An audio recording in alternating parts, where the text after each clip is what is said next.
இயேசு கிறிஸ்துவின் நாமத்தினாலே உங்கள் ஒவ்வொருவரையும் அன்போடு கூட நான் வாழ்த்துகிறேன். இந்த நாளிலும் கூட விசேஷமான விலையேற பெற்ற ஒரு செய்தியை தேவன் நமக்காக அவர் தருகிறவர். ஒவ்வொரு நாளும் அனுதின மன்னாவாய் நமக்கு பல வார்த்தைகளை தந்து நமக்கு நடத்தி கொண்டிருக்கிறவர் நம்முடைய நல்ல தகப்பன். இந்த நாளிலும் கூட ஒரு ஆழமான சத்தியத்தை நாம் கற்றுக்கொள்ளும்படிக்கு தேவன் இந்த இடத்தில் நமக்குள்ளாக ஆவியானவர் மூலமாய் அவர் கிரியை செய்ய போகிறார் என்பதை நான் நிச்சயமாய் விசுவாசிக்கிறேன். வந்திருக்கிற உங்கள் ஒவ்வொருவருக்கும் மனதார என்னுடைய வாழ்த்துதலையும் ஆசீர்வாதத்தையும் நான் தெரிவித்துக் கொள்கிறேன். எரேமியாவில் ஒரு வசனத்தை பார்க்கிறோம். எரேமியா 9ஆம் அதிகாரம் 23, 24 வசனங்களை நான் வாசிக்கிறேன். ஞானி தன் ஞானத்தை குறித்து மேன்மை பாராட்ட வேண்டாம், பராக்கிரமன் தன் பராக்கிரமத்தை குறித்து மேன்மை பாராட்ட வேண்டாம், ஐஸ்வர்யவான் தன் ஐஸ்வர்யத்தை குறித்து மேன்மை பாராட்ட வேண்டாம். மேன்மை பாராட்டுகிறவன் பூமியிலே கிருபையையும் நியாயத்தையும் நீதியையும் செய்கிற கர்த்தர் நான் என்று என்னை அறிந்து உணர்ந்திருக்கிறதை குறித்தே மேன்மை பாராட்ட கடவன் என்று கர்த்தர் சொல்லுகிறார். இவைகளின் மேல் பிரியமாயிருக்கிறேன் என்று கர்த்தர் சொல்லுகிறார். இந்த உலகத்தில் நம்ம எதை குறித்தும் மேன்மை பாராட்ட வேண்டாமா? நம்முடைய ஐஸ்வர்யத்தை குறித்து, நம்முடைய ஞானத்தை குறித்து, நம்முடைய எந்த விதமான பொண்ணோ பொருளோ நம்முடைய சம்பாத்தியங்களோ செல்வமோ எதை குறித்தும் நாம் மேன்மை பாராட்ட வேண்டாமாம். மேன்மை பாராட்டுகிறவன் தேவனை குறித்து அறிந்து உணர்ந்திருக்கிறதையே குறித்து மேன்மை பாராட்ட கடவன். அப்போ இந்த உணர்ந்து, அறிந்து, உணர்ந்து அப்படின்னு சொல்லி இந்த வார்த்தை தெளிவாய் சொல்லுகிறத பார்க்கிறோம். நம்ம சத்தியத்தை, ஒரு வார்த்தை யோவான்ல நம்ம பார்க்கிறோம், சத்தியத்தையும் நீங்கள் அறிவீர்கள், சத்தியம் உங்களை விடுதலை ஆக்கும். அப்போ அறிவது அப்படிங்கிறது ஏதோ மூளையில அறிகிற அறிவு அல்ல. எப்பொழுது நம்ம தேவனை அறிந்து உணர்கிறோமோ அதுதான் நம்முடைய வாழ்க்கையில் மிகுந்த பலனை தருகிறதா இருக்குது. இந்த உணர்கிற இடத்திற்கு நம்ம எப்போ வர்றோமோ அப்போதான் ஆழமான ஆவிக்குரிய அனுபவங்களுக்குள்ளாக நம்ம கடந்து செல்ல முடியும். இல்லை அப்படின்னா நமக்கு எப்போவுமே ஒரு பயம், சந்தேகம், கலக்கம், அவிசுவாசங்கள் இது எல்லாம் நம்ம வாழ்க்கையில் மேற்கொண்டு கொண்டு தான் இருக்கும். அப்போது இந்த வேளையில் ஒன்றை நம்ம நல்லா புரியணும். நான் தேவனை அறிந்து உணர்ந்திருக்கிறேனா, நம்ம ஃபீல் பண்ணணும். தேவனை மூளை அறிவில் அறிகிறது அல்ல, அவரை உண்மையாக நான் ரியலாக நான் பார்க்குறேனா. இன்றைக்கு நீங்கள் இதை வாட்ச் பண்ணிட்டு இருக்கிற என்ன நீங்கள் எவ்வளோ ரியலாக பார்க்குறீங்களோ அதை விட அவர் உங்கள் வாழ்க்கையில் ரியலாக இருக்கிறத, அவர் ஒரு பர்சனாக உங்கள் கூட இருக்கிறத, உங்களுடைய சூழ்நிலைகளுக்கு மத்தியில் அவர் செயல்பட்டு கொண்டு இருக்கிறதை நீங்கள் உணர்கிறீர்களா? இல்லை அறிவில் மாத்திரம்தான் இந்த சத்தியங்களை நாம் அறிந்து கொண்டிருக்கிறோமா? இன்றைக்கு எந்த ஒரு மனிதன் அவரை குறித்து அறிந்து உணர்கிறானோ அவனே எல்லாவற்றிலுமிருந்து விடுவிக்கப்படுகிறவனாயிருப்பான், ஜெயம் பெறுகிறவனாயிருப்பான். இல்லைன்னா மனிதர்களைப் போல நாமும் எப்பொழுதும் அழுது புலம்பி முறுமுறுத்து ஒரு சின்ன ஒரு பிரச்சனை, ஒரு சின்ன ஒரு மனுஷனுடைய வார்த்தை கூட நம்மை சோர்ந்து போக பண்ணக்கூடியதாக இருக்கும். அப்போ இந்த நாளில் ஒன்றை நீங்கள் நல்லா புரியணும். இப்போ நீங்கள் நான் கேட்க போகிற இந்த சத்தியங்கள் இது மிகவும் ஆழமான சத்தியம். இந்த சத்தியத்தை நீங்கள் அறிந்து கொள்ளும் பொழுதே என் வாழ்க்கையில் நான் ஏன் இப்படி சிந்திக்கிறேன், ஏன் இப்படி யோசிக்கிறேன், இதுக்கு விடுதலை இல்லையா, என் மனதில் சமாதானம் என்று ஒன்று வரவே வராதா, அப்படிலாம் பல கேள்விகளை நீங்கள் கேட்டுக்கொண்டிருக்கலாம். தேவன் இன்றைக்கு அதற்கெல்லாம் உங்களுக்கு பதிலை தர வல்லவராய் இருக்கிறார். அதனால் இந்த சத்தியத்தை நீங்கள் கவனமாக நீங்கள் கேட்கும்படிக்கு நான் உங்களை கேட்டுக்கொள்ளுகிறேன். நம்ம பார்க்குறோம் 2 பேதுரு 1ஆம் அதிகாரம் 2, 3 வசனங்கள்லையும் இதே வார்த்தை எழுதப்பட்டிருக்கிறது. தேவனையும் நம்முடைய கர்த்தராகிய இயேசுவையும் அறிகிற அறிவினால் உங்களுக்கு கிருபையும் சமாதானமும் பெருக கடவது. அப்போ நம்ம வாழ்க்கையில கிருபை பெருகணும், சமாதானம் பெருகணும்னா அது அவரை அறிகிற அறிவில் தான் நமக்கு உண்டாகிறதா இருக்கிறது. அப்போ அவரை அறிகிற அறிவு அப்படின்னா உணர்வு பூர்வமாய் அவரை ரியலாக பார்க்குறதும், அவரை விசுவாசிக்கிறவன் அவர் உண்டு என்றும் அவர் தம்மை தேடுகிறவர்களுக்கு பலனளிக்கிறவர் என்றும் விசுவாசிக்க வேண்டும்.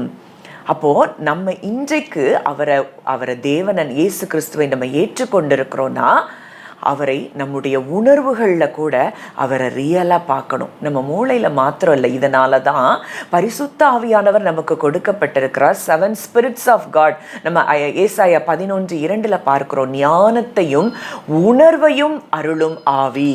அப்போ ஞானத்தையும் உணர்வையும் அருளும் ஆவி நமக்கு இருக்கும் பொழுதுதான், அந்த உணர்வை அருளுகிற ஆவியை நம்ம பெற்றிருந்தால்தான் தேவனை நாம் எல்லா சூழ்நிலைகளிலும் நிஜமாய் சத்தியமாய் பார்க்க முடியும். இல்லைன்னா நம்ம அறிவில் அறிந்திருந்தோம், நம்ம ஞானத்தில் நம்ம மட்டும் அறிந்திருந்தோம்னா நம்ம ஒரு காலம் நம்ம வாழ்க்கையில் அவரை ரியலாக எக்ஸ்பீரியன்ஸ் பண்ண முடியாது. நம்முடைய சூழ்நிலைகளில் நாம் எப்பொழுதும் பயந்து கொண்டிருப்போம், அழுது கொண்டிருப்போம், புலம்பிக் கொண்டிருப்போம். அப்போ இந்த வார்த்தை சொல்லுது, அவரை அறிகிற அறிவு. அவரை அறிகிற அறிவு அப்படின்னாலே உணர்வு பூர்வமே. அவரை விசுவாசிக்கிறவன் அவர் உண்டு என்றும். விசுவாசம் அப்படின்னாலே என்னன்னா, காண்கிறதை நம்புகிறது அல்ல, காணாததை நம்புகிறதற்கு பெயர்தான் விசுவாசம். காணாத தேவனை, அன்சீன் ரெல்ம்ல, காணக்கூடாத உலகத்தில் இருக்கக்கூடிய தேவன் என்னுடனே கூட இருக்கிறார், அவர் எனக்குள் இருக்கிறார் என்பதை நம்புவதற்கு பெயர்தான் விசுவாசம். அவர் தம்மை தேடுகிறவர்களுக்கு பலனளிக்கிறவர். இன்னைக்கு சூழ்நிலை எப்படி இருக்கலாம், என்னுடைய வாழ்க்கையின் போராட்டங்கள், பிரச்சனைகள் எப்படியா இருந்தாலும் எனக்காக அவர் கிரியை செய்ய வல்லவராய் இருக்கிறார் என்பதை நீங்கள் அறிந்து கொள்வீர்களானால் உங்கள் வாழ்க்கையில் எல்லா சூழ்நிலைகளிலும் நீங்கள் வெற்றி பெறுவதும் விடுதலை பெறுவதும் நிச்சயமாய் இருக்கிறதை நீங்கள் அறிந்து கொள்ள வேண்டும். அவரை அறிகிற அறிவினால் உங்களுடைய வாழ்க்கையில கிருபையும் சமாதானமும் பெருகி கொண்டே இருக்கும்.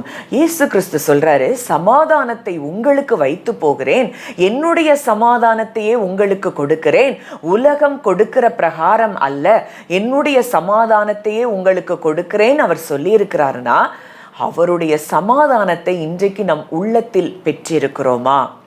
இன்றைக்கு இயேசு கிறிஸ்துவை எந்த ஒரு சூழ்நிலையும் அவரை அசைக்க முடியலை. அங்கே படகு மூழ்குகிற அளவுக்கு, அங்கே புயல் காற்று தண்ணீர் எல்லாம் மூழ்கடிக்கிற அளவுக்கு அந்த படகுக்குள்ள வந்த பொழுது கூட அவருக்கு சிறு துளி அளவு கூட பயம் என்பது இல்லை. காரணம், அவர் தன் பிதாவை உணர்வு பூர்வமாக அவர் நிஜமாய் சத்தியமாய் ரியலா அவர் பார்த்தார். இன்றைக்கு நீங்களும் நானும் அவரை எப்படி பார்க்கிறோம் என்பதில் தான் நம்முடைய வாழ்க்கையின் வெற்றி தோல்வி எல்லாம் அடங்கி இருக்கிறது. இன்றைக்கு அவரை அறிகிற அறிவில் நம்முடைய வாழ்க்கையில் கிருபையும் சமாதானமும் பெருகுமாம். தம்முடைய மகிமையினாலும் காருண்யத்தினாலும் நம்மை அழைத்தவரை அறிகிற அறிவினாலே ஜீவனுக்கும் தேவ பக்திக்கும் வேண்டிய யாவற்றையும் அவருடைய திவ்ய வல்லமையானது நமக்கு தந்தருளினதும் அன்றி. அப்போ அவரை அறிகிற அறிவில் ஜீவனுக்கும் தேவ பக்திக்கும் உண்டான யாவும் நமக்கு உண்டாகிறது. இன்றைக்கு உங்கள் தேவை என்ன? நீங்கள் எந்த குறைவுகளில் இருக்கிறீங்க? நீங்கள் உண்மையாய் அவரை உணர்ந்து கொள்வீர்கள் என்றால் உங்களுடைய ஜீவனுக்கு, உங்களுடைய தேவ பக்திக்கு வேண்டிய எல்லாவற்றையும் அவரை அறிந்து உணர்கிற அந்த அறிவு உங்களுக்கு தருகிறதா இருக்கிறது. அப்போ இதை நீங்கள் உணர்ந்தாதான் நான் சொல்ல போகிற இந்த சத்தியங்கள் உங்களுக்கு ஆழமாய் உங்கள் இருதயத்தில் பதிக்கப்பட முடியும். தேவனை எந்த ஒரு மனிதன் அறிந்து உணர்கிறானோ அவன் விடுதலை பெற்றவனாய் இருப்பான். எந்த கட்டுகளும் அவனை கட்டி வைக்க முடியாது. ஒரு காலத்தில் நாங்களும் இந்த சத்தியங்களை அறியாத நாட்களில் நாங்கள் குடும்பமாய் கட்டப்பட்டிருந்தோம். எப்பொழுது இந்த சத்தியத்தை நாங்கள் அறிந்து கொள்ள நாள் தொடங்கி இன்றைக்கு வரைக்கும் அந்த சத்தியம் எங்களை நடத்தி கொண்டிருக்கிறது. விடுதலையின் பாதையில் நாங்கள் பிரயாணப்பட்டு கொண்டிருக்கிறோம். ஒரு பிசாசும் சரி, எந்த பிசாசின் கட்டுகளும் சரி நம்மை கட்டி வைக்க முடியாது. அவரை ஏற்றுக்கொண்ட தேவனுடைய பிள்ளையை சத்துருவானவன் தொட அதிகாரம் இல்லை. இன்றைக்கு வரைக்கும் நானும் பல நாட்களாக அப்படித்தான் நினைச்சிருந்தேன். பிசாசு அதை செய்கிறான், இதை செய்கிறான், எங்களை கட்டி வச்சிருக்கான், எங்களை குடும்பமா எங்களை அலக்கழித்து கொண்டு இருக்கிறானே அப்படியெல்லாம் நினைத்த நாட்கள் உண்டு, அழுத நாட்கள் உண்டு, போராடின நாட்கள் உண்டு.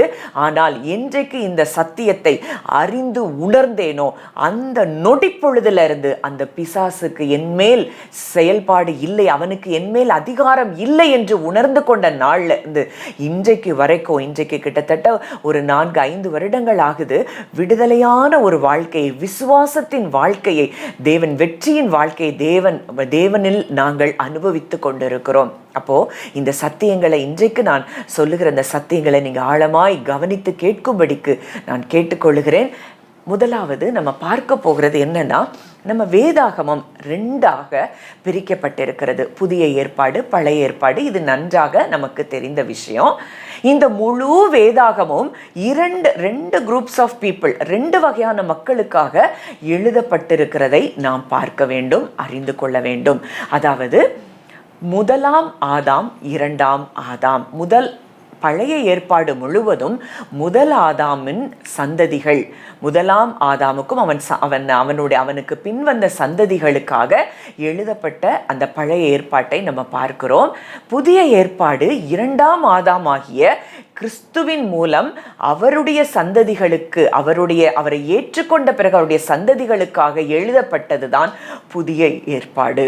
இன்றைக்கு வேதாகமமே இப்படித்தான் 2ஆக பிரிக்கப்பட்டிருக்கிறது. இந்த 2 ஆதாம்களை நம்ம புரிந்து கொண்டால்தான் வாழ்க்கையில பல காரியங்கள்ல நம்ம ஏன் இன்னைக்கு இப்படி இருக்கிறோம், ஏன் இப்படி சிந்திக்கிறோம், ஏன் பயப்படுறோம், கலங்குறோம், இதெல்லாம் நமக்கு ஆழமாய் புரிய ஆரம்பிக்கும். இதை எங்க நம்ம பார்க்கலாம் அப்படின்னா, 1 கொரிந்தியர் 15ஆம் அதிகாரம் 45 முதல் 48 வசனங்கள் நான் வாசிக்கிறேன். அந்தபடியே முந்தின மனுஷனாகிய ஆதாம் ஜீவ ஆத்துமாவானான் என்று எழுதியிருக்கிறது. பிந்தின ஆதாம் உயிர்ப்பிக்கிற ஆவியானார். ஆகிலும் ஆவிக்குரிய சரீரம் முந்தினது அல்ல, ஜென்ம சரீரமே முந்தினது, ஆவிக்குரிய சரீரம் பிந்தினது. முந்தின மனுஷன் பூமியிலிருந்து உண்டான மண்ணானவன், 2ஆம் மனுஷன் வானத்திலிருந்து வந்த கர்த்தர். மண்ணானவன் எப்படிப்பட்டவனோ மண்ணானவர்களும் அப்படிப்பட்டவர்களே. வானத்துக்குரியவர் எப்படிப்பட்டவரோ வானத்துக்குரியவர்களும் அப்படிப்பட்டவர்களே. அப்போ இந்த முதல் ஆதாம், முந்தின மனுஷன், முதலாம் ஆதாம் ஆகிய அந்த மனுஷன் பூமியில் இருந்து உண்டான மண்ணானவன், 2ஆம் மனுஷன் வானத்திலிருந்து வந்த கர்த்தர். இன்றைக்கு 2 மனிதர்கள், நம்ம 2 வகையான மனிதர்கள். ஒன்று அந்த சந்ததி முதலாம் ஆதாமுக்குள்ள இருக்கணும், இல்லைன்னா 2ஆம் ஆதாமுக்குள்ள இருக்கணும். இப்படித்தான் வேதமே 2ஆக பிரிக்கப்பட்டிருக்கிறதை நாம் அறிந்து கொள்ள வேண்டும். மண்ணானவன் எப்படிப்பட்டவனோ மண்ணானவர்களும் அப்படிப்பட்டவர்களே. இந்த முதல் ஆதாமின் மூலம் பிறந்த சந்ததிகள் எல்லாம் அவனை போலதான் இருப்பாங்க. ஆனால் 2ஆம் ஆதாமாகிய கிறிஸ்துவை ஏற்றுக்கொண்டு அவருக்குள் பிறந்திருக்கிறவர்கள் அவரை போல இருப்பார்களாம். வானத்துக்குரியவர் எப்படிப்பட்டவரோ வானத்துக்குரியவர்களும் அப்படிப்பட்டவர்களே. வானத்துக்குரியவரை ஒன்றும் ஆளுகை செய்ய முடியாது என்றால், வானத்துக்குரியவர்களாய் இருக்கிற நம்மையும் எந்த சத்துருவின் வல்லமையும் ஆளுகை செய்ய முடியாது என்பதை நீங்களும் நானும் அறிந்து கொள்ள வேண்டும். அப்போ இன்றைக்கு முதலாம் ஆதாமை குறித்து நம்ம பார்த்தாதான் இந்த 2ஆம் ஆதாமுக்குள்ள நம்ம என்னெல்லாம் பெற்றிருக்கிறோம் என்பதை நாம் அறிந்து கொள்ள முடியும். இப்போ ஆதியில அங்க தோட்டத்துல ஆதாமை தேவன் உண்டாக்கி ஆதாமுக்கு துணையாக ஏவாளை படைத்து அங்க சொல்றாரு. ஆதியாகமம் 2:16-17 தேவனாகிய கர்த்தர் மனுஷனை நோக்கி, நீ தோட்டத்தில் உள்ள சகல விருட்சத்தின் கனியையும் புசிக்கவே புசிக்கலாம், ஆனாலும் நன்மை தீமை அறியத்தக்க விருட்சத்தின் கனியை புசிக்க வேண்டாம், அதை நீ புசிக்கும் நாளில் சாகவே சாவாய் என்று கட்டளையிட்டார். இங்க தோட்டத்தை அழகா படைத்து அங்க ஆதாமுக்கு கொடுத்து அவர் ஒன்று சொல்றாரு, இந்த நன்மை தீமை அறியத்தக்க கனியில நீ பங்கெடுக்கும் நாளில் நீ சாகவே சாவாய். ரொம்ப கவனமா நீங்க கேளுங்க, நிறைய காரியங்கள் இந்த இடத்துல உங்களுக்கு புரிய ஆரம்பிக்கும். சாகவே சாவாய்னு சொல்றாரு. அங்க அதே போல அங்க சர்ப்பம் ஏவாளை வஞ்சிக்கிறத நம்ம பார்க்கிறோம். தந்திரமான சர்ப்பம் ஸ்திரியை பார்த்து கேட்குது, தோட்டத்தில் உள்ள சகல விருட்சங்களின் கனியை புசிக்க வேண்டாம் என்று தேவன் தேவன் சொன்னது உண்டோ அப்படின்னு சொல்லும்போது அந்த ஸ்திரீ சொல்றா, தோட்டத்தின் நடுவில் இருக்கிற விருட்சத்தின் கனியை குறித்து நீங்கள் சாகாதபடிக்கு அதை புசிக்கவும் அதை தொடவும் வேண்டாம் என்று சொன்னார் என்றாள். அப்போ சர்ப்பம் சொல்லுது, இதை நீங்கள் சாப்பிடுகிற நாளில், புசிக்கிற நாளில் நீங்கள் சாகவே சாவதில்லை. அங்க ஆண்டவர் சொல்றாரு, இதை புசிக்கும் நாளில் சாகவே சாவீர்கள் அப்படின்னு அவர் சொல்றாரு. இங்க நீங்கள் சாவதில்லை என்று சர்ப்பம் சொல்லுகிறது. அதே போலதான் ஆதாம் இந்த பழத்துல பங்கெடுத்த பிறகு அவன் மரித்து போனானா அப்படின்னு பார்த்தா இல்ல. அவனுடைய மரணம் எங்க வருதுன்னா, அவனுடைய கான்ஷியஸ்னஸ்ல முதலாவது மரணம் ஏற்படுகிறது. தேவனோடு கூட தொடர்புல இருந்த, அதுவரைக்கும் தேவனோடு கூட தொடர்புல இருந்தவன், அவன் தேவனிடம் இருந்து தான் பிரிக்கப்பட்டதாய் உணர்கிறான். அதுதான் மரணம். இன்றைக்கும் நமக்கும் அந்த மரணத்துல தான் நம்மளும் இருந்தோம்.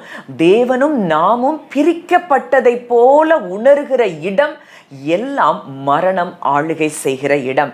அங்க ஏவாள் கிட்ட சர்ப்பம் சொல்லுது, இதை புசிக்கும் நாளில் உங்கள் கண்கள் திறக்கப்படும், நீங்கள் நன்மை தீமை அறிந்து தேவர்களைப் போல் இருப்பீர்கள் அப்படின்னு சொன்ன உடனே, அது வரைக்கும் தேவனோடு கூட ஆத்மார்த்தமாய் உலாவி கொண்டிருந்தாங்க ஆதாமும் ஏவாளும்.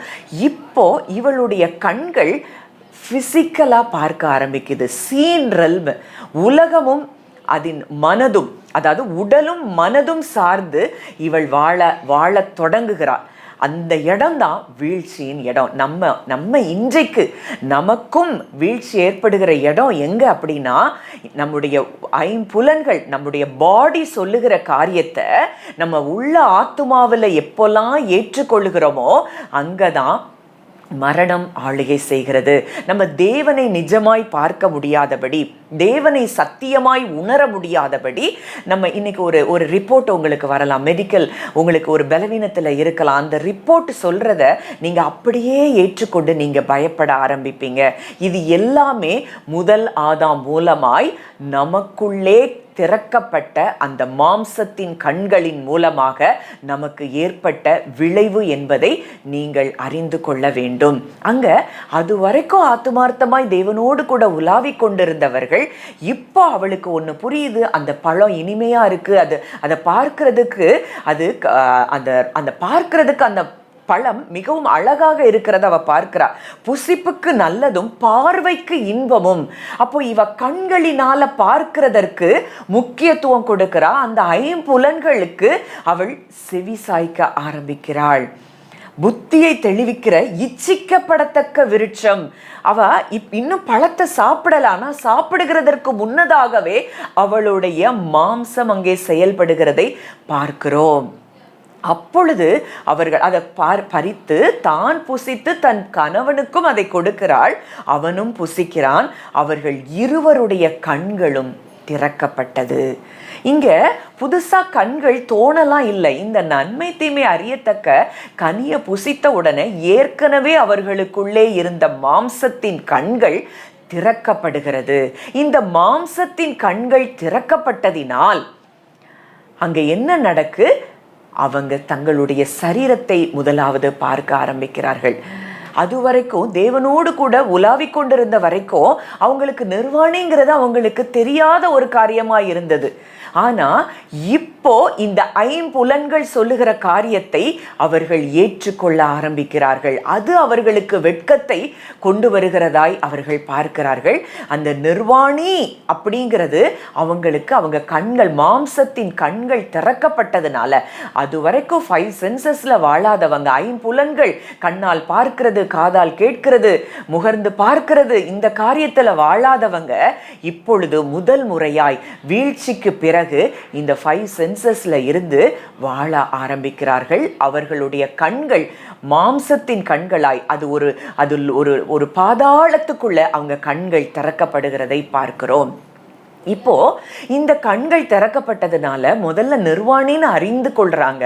அடுத்ததா அவங்க பகலின் குளிர்ச்சியான வேளையிலே தோட்டத்திலே உலாவுகிற தேவனுடைய சத்தத்தை கேட்டு அவங்க என்ன செய்யறாங்க? தோட்டத்தின் விருட்சங்களுக்குள்ளே ஒளித்து கொண்டார்கள். அவங்க ஆண்டவர் கூட அவ்வளோ சந்தோஷமாய் உலாவி கொண்டு இருக்கிறவங்க இப்போ தேவன் தன்னை விட்டு தங்களை அவர் என்ன செஞ்சிருவார், புறக்கணித்து தள்ளிடுவாரு. அவரு கூட அவங்களால அதுக்கப்புறம் பயணிக்க முடியவில்லை.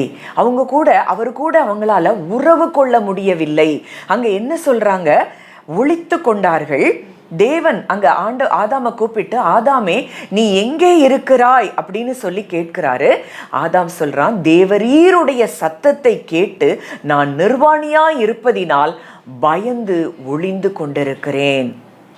இந்த முதல் ஆதாமின் நிமித்தம்தான் முழு மனுக்குலத்துக்குள்ளாகவும் பயம், வெட்கம் என்கிற காரியங்கள் உள்ள வந்தது. இன்னைக்கு உங்க இருதயத்துல பயம் இருக்கிறது, வெட்கம் இருக்கிறது அப்படின்னா இதற்கு காரணம் இந்த முதல் ஆதாமுக்குள் இருக்கிற இந்த பழைய மனுஷனை நாம் களைந்து போடாத இடங்களில் எல்லாம் நமக்குள்ளும் பயம், வெட்கம், ஐம்புலன்கள் சொல்லுகிற காரியத்தை பார்த்து நம்ம பயந்து கொண்டுதான் இருப்போம். அடுத்தது அவன் சொல்றான், நீ நிர்வாணின்னு உனக்கு சொன்னவன் யார்? நான் புசிக்க வேண்டாம் என்று சொன்ன அந்த விருட்சத்தின் கனியை புசித்தாயோ? உன் கண்ணு திறக்கப்பட்டது, அவனுடைய கண்கள் திறக்கப்பட்டதை தேவன் அறிந்து கொண்டார். அங்க சொல்றாரு. அடுத்ததா உறவுகள்ல பிரச்சனை ஏற்படுகிறதை பார்க்கிறோம். அந்த ஆதியாகமம் 2வது அதிகாரத்துல ஆதாம் சொல்றாரு, இவள் என் எலும்பின் எலும்பும் என் மாம்சத்தின் மாம்சமும் என்று சொன்ன அந்த ஆதாம் அடுத்த அதிகாரத்துல தேவரீர் தந்த ஸ்திரீ. அங்க செப்பரேஷன் வருது, உறவுகளுக்குள்ள ஒரு பிரிவினை ஏற்படுகிறது. இதுவும் இந்த முதல் ஆதாமின் மூலம் மனுக்குலத்திற்கு வந்த செயலா இருக்கிறதை நாம் பார்க்கிறோம். அப்போ இன்றைக்கு நம்ம நல்லா உணரணும், நம்ம உறவுகள்ல பிரச்சனையா, இல்ல நமக்கு பயம் இருக்குதா, நமக்கு வெட்கம் இருக்குதா? இது எல்லாமே இந்த முதல் ஆதாமுக்குள்ளதான் நம்ம எல்லாருமே பிறந்தோம்.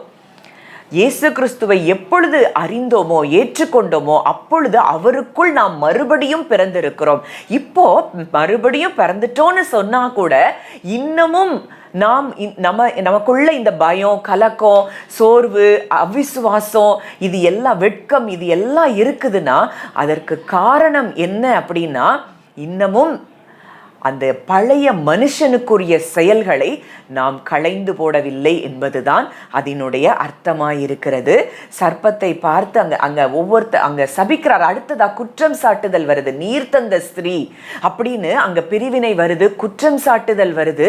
இது எல்லாமே முழு மனுக்குலத்தையும் ஒரு சாபத்திற்குள்ளாக கொண்டு போகிறதை நாம் பார்க்கிறோம்.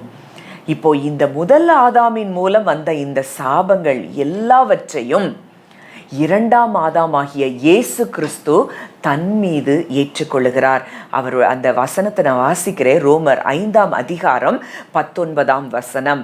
அன்றியும் ஒரே மனுஷனுடைய கீழ்ப்படியாமையினாலே அநேகர் பாவிகள் ஆக்கப்பட்டது போல ஒருவருடைய கீழ்ப்படிதலினாலே அநேகர் நீதிமான்கள் ஆக்கப்படுவார்கள். இன்னைக்கு நீங்களும் நானும் நம்முடைய செயல்களினால் நாம் நீதிமானாக மாற முடியாது என்பதுதான் நிஜம். இன்னைக்கு பாவம் செய்யாதவங்களை கூட முதல் ஆதாமின் நிமித்தம் பாவம் ஆண்டு கொண்டிருந்ததாம். அப்போ பாவிகள் ஆக்கப்பட்டோம். நம்ம பாவம் செஞ்சதுனால நம்ம பாவி இல்லை. இந்த முதல் ஆதாம் செய்த அந்த கீழ்ப்படியாமை முழு மனுக்குலமும் பாவத்திற்குள்ளாக தள்ளப்பட்டது, பாவிகள் ஆக்கப்பட்டார்கள். ஆனால் 2ஆம் ஆதாமாகிய கிறிஸ்துவின் மூலம் நீங்களும் நானும் இன்றைக்கு நீதிமான்கள் ஆக்கப்பட்டிருக்கிறோம் என்பதுதான் நிஜம், சத்தியம். அது அடுத்த வசனம். ரோமர் 5ஆம் அதிகாரம் 9ஆம் வசனத்துல பார்க்கிறோம். இப்படி நாம் அவருடைய இரத்தத்தினாலே நீதிமான்கள் ஆக்கப்பட்டிருக்க கோபாக்கினைக்கு நீங்களாக அவராலே நாம் ரட்சிக்கப்படுவது அதிக நிச்சயமாமே. இப்படி நாம் அவருடைய இரத்தத்தினாலே நீதிமான்கள் ஆக்கப்பட்டிருக்க, இன்னைக்கு நம்ம பைபிள் வாசிக்கிறதுனாலையோ, நம்ம ஜெபிக்கிறதுனாலையோ, நம்ம உபவாசிக்கிறதுனாலையோ நாம் நீதிமான்கள் ஆகவில்லை. ஒருவருடைய கீழ்ப்படிதலினாலே நாம் நீதிமான்கள் ஆக்கப்பட்டிருக்கிறோம், பரிசுத்தமாக்கப்பட்டிருக்கிறோம், குற்றமற்றவர்களாய் இருக்கிறோம். இதை உணர்ந்து கொண்டவர்கள் தான் உண்மையாய் தேவனோடு கூட உறவில் இருக்க முடியும். இன்னைக்கு நம்ம செய்யற செயல்ல தான் நம்ம நீதிமான் ஆகணும்னா, நம்ம சின்னதா ஒரு தவறு செஞ்ச உடனே நம்முடைய இருதய மனசாட்சி நம்மை குற்றப்படுத்தி கொண்டே இருக்கும். இன்றைக்கு அந்த இடத்துல தேவன் நம்மை வைக்கவில்லை. வசனத்தை நம்ம பார்க்கும் பொழுது தெளிவாய் நீங்கள் உணர்ந்து கொள்ள வேண்டும். ரோமர் அதே அதிகாரம் 14ஆம் வசனத்துல, அப்படி இருந்தும் மரணமானது ஆதாம் முதல் மோசே வரைக்கும் ஆதாமின் மீறுதலுக்கு ஒப்பாய் பாவம் செய்யாதவர்களையும் ஆண்டு கொண்டது. அந்த ஆதாம் பின்பு வந்தவருக்கு முன் அடையாளம் ஆனவன். இதுதான் நீங்க நல்லா புரியணும். மரணம் ஆதாம்ல இருந்து மோசே வரைக்கும் ஆதாமின் மீறுதலுக்கு ஒப்பாய் பாவம் செய்யாதவர்களையும் பாவம் ஆண்டு கொண்டதாம். ஒன்று நல்லா புரியணும். ஒரு ஆதாம் அப்படிங்கிற மனுஷனுக்கு என்ன நேரிடுகிறதோ அது முழு மனுக்குலத்துக்கும் நேரிடுகிறது. இந்த முதலாம் ஆதாம் மூலமாய் முழு மனுக்குலத்திற்கும் பாவம் கடந்து வந்தது என்றால், இரண்டாம் ஆதாம் ஆகிய கிறிஸ்துவின் மூலம் இந்த முழு மனுக்குலத்திற்கும் நீதி கொடுக்கப்பட்டிருக்கிறது. ஆனால் இதை அறியாதவங்க இதை பெற்றுக்கொள்ள முடியல. இதுதான் குட் நியூஸ். அவரை ஏற்றுக்கொண்டீங்கன்னா நீங்க நீதிமான்கள் ஆக்கப்பட்டிருக்கிறீர்கள். அவருடைய நாமத்தின் மேல் விசுவாசம் உள்ளவர்களாய் அவரை ஏற்றுக்கொண்டவர்கள் எத்தனை பேர்களோ அத்தனை பேர்களும் அவருடைய பிள்ளைகள் ஆகும்படிக்கு அவர் அதிகாரம் கொடுத்திருக்கிறாராம். இன்றைக்கு இதை ஏற்றுக்கொண்டவங்க இந்த நீதியை சுதந்தரித்து கொள்ளுகிறார்கள். நீதிமான் அப்படிங்கிற ஒரு ஸ்தானத்தை இயேசு கிறிஸ்துவின் மூலமாக நாம் பெற்றிருக்கிறோம் என்பதுதான் நிஜம். இந்த வார்த்தை சொல்லுது, அந்த ஆதாம் பின்பு வந்தவருக்கு முன் அடையாளமானவன். அப்போ ஒரிஜினல் ஆடம், ஒரிஜினல் ஆதாம் யார் அப்படின்னா இயேசு கிறிஸ்து தான். இந்த முதலாம் ஆதாம் என்பவன் ஒரு நிழலாய் அடையாளமா தான் இருக்கிறானே தவிர, இந்த இரண்டாம் ஆதாம் ஆகிய கிறிஸ்து தான் ஒரிஜினல் ஆடமா இருக்கிறாரு.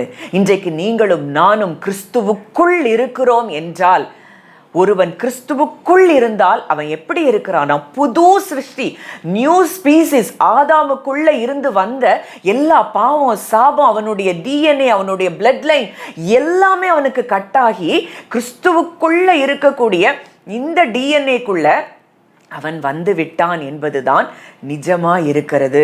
ஒருவனுடைய மீறுதலினாலே அந்த ஒருவன் மூலமாய் மரணம் ஆண்டு கொண்டிருக்க, கிருபையின் பரிபூரணத்தையும் நீதியாகிய ஈவின் பரிபூரணத்தையும் பெறுகிறவர்கள் இயேசு கிறிஸ்து என்னும் ஒருவராலே ஜீவனை அடைந்து ஆளுவார்கள் என்பது அதிக நிச்சயமாமே.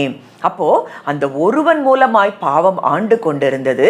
இன்றைக்கு நாம் கிருபையின் பரிபூரணத்தையும் நீதியாகிய ஈவின் பரிபூரணத்தையும் பெற்றவர்களாய் நாம் இருக்கிறபடியினாலே இயேசு கிறிஸ்து என்னும் ஒருவராலே நாம் ஜீவனை அடைந்திருக்கிறோம். இன்றைக்கு கிறிஸ்துவுக்குள் இருக்கிற நம்மை பாவம் மரணம் என்கிற பிரமாணம் மேற்கொள்ள முடியாது என்று ரோமர் 8ஆம் அதிகாரம் 1, 2 வசனங்களை நீங்க வாசித்து பாருங்க. அந்த அதிகாரத்துல நீங்க தொடர்ந்து வாசித்தீங்கன்னா, மாம்ச சிந்தை மரணம், ஆவியின் சிந்தையோ ஜீவனும் சமாதானமும் என்று சொல்லி இருக்கும். அப்ப இந்த மாம்ச சிந்தை முதலாதாம் போல நம்ம ஃப்ளஷ்ல இருந்து சிந்திக்கிற, ஐம்புலன்கள் சொல்லுகிற காரியங்களை நம்ம சிந்தித்து கொண்டிருந்தோம் என்றால் அதுவே மரணத்தை ஏற்படுத்துகிறது. இரண்டாம் ஆதாம் ஆகிய கிறிஸ்துவுக்குள்ள நம்ம வந்துட்டோம்னா, கிறிஸ்துவுக்குள் இன்றைக்கு நம்ம என்னெல்லாம் கொடுக்கப்பட்டிருக்கிறது, அவர் எதையெல்லாம் சிலுவையில் நமக்காக செய்து முடித்திருக்கிறார் என்பதை, அதை விசுவாசிக்கிறவர்களுடைய வாழ்க்கையில ஜீவன் கடந்து வரும், சமாதானம் கடந்து வரும். அப்போ இந்த முதலாம் ஆதாமின் மூலம் அவனுடைய அந்த முழு மனுக்குலத்தின் கண்களும் பாதாளத்துல திறக்கப்பட்டுட்டு, அதனாலதான் மரணம் ஆளுகை செய்து கொண்டிருந்தது. இப்பொழுது இரண்டாம் ஆகிய கிறிஸ்துவின் மூலம் நாம் உன்னதத்திலே உட்கார வைக்கப்பட்டிருக்கிறோம் என்று எபேசியர் 2ஆவது அதிகாரத்துல நம்ம பார்க்கிறோம். கிறிஸ்து இயேசுவினுடைய வலது பாரிசத்தில் நாம் இருக்கிறோமாம். இன்றைக்கு நமக்கும் இந்த உலகத்துக்கும், உலகம் சொல்லுகிற காரியங்களுக்கும் சம்பந்தமே இல்லாத இடத்துல நாம் உன்னதங்களில் அவரோடு கூட உட்கார வைக்கப்பட்டிருக்கிறோம் என்றால், இந்த பூமியில நடக்கிற காரியம் எதுவும் நம்மை டிஸ்டர்ப் பண்ண முடியாது, நம்மை தொட முடியாது. இன்றைக்கு லோயர் டைமென்ஷன்ல திறக்கப்பட்ட கண்கள், அது இன்றைக்கு உயர்தரமான ஹையர் டைமென்ஷன்ல இன்றைக்கு நம்முடைய கண்கள் திறந்திருக்கிறதை நீங்கள் அறிவீர்களானால், பரலோக ராஜ்யத்துல, பரலோகத்துல இன்றைக்கு நம்முடைய கண்கள் திறக்கப்பட்டிருக்கிறது, உன்னதத்துல நம்முடைய கண்கள் திறக்கப்பட்டிருக்கிறதை நீங்கள் அறிந்து கொள்வீர்களானால் இன்றைக்கு உங்களை, உங்களுடைய வாழ்க்கையில எந்த சத்துருவும் உங்களை தொட முடியாது. இன்னைக்கு உலகத்துல இருக்கிறவங்க இப்பொழுது கீழ்ப்படியாமையின் பிள்ளைகளிடத்தில் கிரியை செய்கிற ஆகாயத்து பிரபு, எபேசியர் 2வது அதிகாரத்துல நீங்க பார்த்தீங்கன்னா அந்த வசனம் இருக்கும். அப்போ யாரிடத்துல சத்துருவானவன் கிரியை செய்ய முடியும்? கீழ்ப்படியாமையின் பிள்ளைகள். கீழ்ப்படியாமையின் பிள்ளைகள் யார்? முதல் ஆதாமின் சந்ததியில் இருக்கிறவர்கள். 2ஆம் ஆதாமாகிய கிறிஸ்துவுக்குள் வந்தவர்களை இந்த ஆகாயத்து பிரபு நெருங்கவே முடியாது.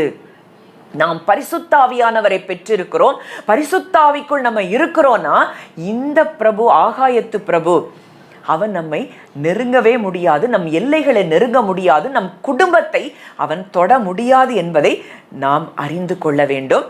அதே அதிகாரம் 18ஆம் வசனத்துல பார்க்கிறோம், ஒரே மீறுதலினாலே எல்லா மனுஷருக்கும் ஆக்கினைக்கு ஏதுவான தீர்ப்பு உண்டானது போல ஒரே நீதியினாலே எல்லா மனுஷருக்கும் ஜீவனை அளிக்கும் நீதிக்கு ஏதுவான தீர்ப்பு உண்டாயிற்று. இன்னைக்கு நம்மளுக்கு ஒரு தீர்ப்பு எழுதிட்டாங்க.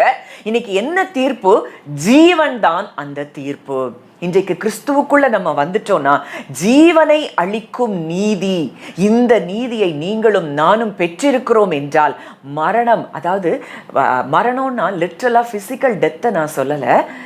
இந்த டெத்துக்கு எதெல்லாம் காரணமா இருக்கு? அது உங்க ஃபினான்ஷியல் சிச்சுவேஷனா இருக்கலாம், அது உங்களுடைய வியாதியாக இருக்கலாம், உங்களுடைய உறவுகளில் பிரச்சனைகளாக இருக்கலாம். இது எல்லாமே மரணத்தை குறிக்கிறதா தான் இருக்குது. இது எல்லாவற்றிற்குள்ளேயும் ஜீவன் கடந்து வருகிறதை நீங்கள் பார்க்க முடியும். ஏன்னா இன்றைக்கு இந்த ஜீவனின் ஆவியின் பிரமாணம், இந்த லாக்குள்ள நம்ம வந்துட்டோம். இன்னைக்கு ஒரு லா ஆஃப் கிராவிட்டினா இன்னைக்கு எந்த பொருளை போட்டாலும் அது கீழே விழும், அதுதான் பிரமாணம். இப்ப இன்னைக்கு நம்ம ஒரு பிரமாணத்துக்குள்ள வந்துட்டோம், ஜீவனின் ஆவியின் பிரமாணத்துக்குள்ள வந்துட்டோம். இந்த பிரமாணத்துக்குள்ள வந்த நமக்கு குறைவு கிடையாது. வியாதிங்கிறது நம்ம பக்கத்துல நெருங்க முடியாது. இதை விசுவாசிக்கணும். இதை விசுவாசிக்கிறவர்கள் சுதந்திரிக்க முடியும். எப்போ நம்ம சங்கீதம் 103 பார்க்கிறோம், அக்கிரமங்களை எல்லாம் மன்னித்து நோய்களை எல்லாம் குணமாக்கி உன் பிராணனை அழிவுக்கு விலக்கி மீட்டு, அங்க சங்கீதத்திலே அது எழுதப்பட்டிருக்கிறது, அக்கிரமங்கள் மன்னிக்கப்பட்டால் நோய்கள் குணமாகும்.